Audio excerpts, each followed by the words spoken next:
ನೋಡಿ.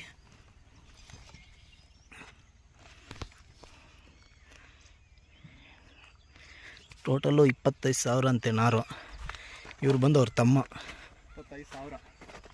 ಹಾಂ, 25,000 ಅಂತೆ ನೋಡಿ. ಇವ್ರು ಬಂದು ಅವ್ರ ತಮ್ಮ ಬೆಂಗಳೂರಲ್ಲಿ IT ಕೆಲಸ ಮಾಡ್ತಾಯಿದ್ದಾರೆ. ವೀಕೆಂಡು ಬಂದು ಫಾರ್ಮಿಂಗ್ ಮಾಡ್ತಾರೆ. ಅವ್ರಿಗೂ ಚೆನ್ನಾಗಿ ಗೊತ್ತು, ಯಾಕಂದರೆ ಸಣ್ಣವರಿದ್ದಾಗಿಂದ ಎಲ್ಲ ಬೇಸಾಯ ಕಲ್ತಿದ್ದು ಬಂದಿರೋರು. ನೋಡಿ, ಈ ಕಡೆ ಇನ್ನೂ ಚೆನ್ನಾಗಿದೆ ಆ ಕಡೆಗಿಂತ. ಇಲ್ಲಿಂದ ಹಿಡಿದು ನೋಡಿ ಅಲ್ಲಿ ತನಕ ಕಾಣಿಸ್ತಾ ಇದೆಯಲ್ಲ, ಆ ಬದು ತನಕ ಎಲ್ಲ ಅವ್ರದ್ದೇ.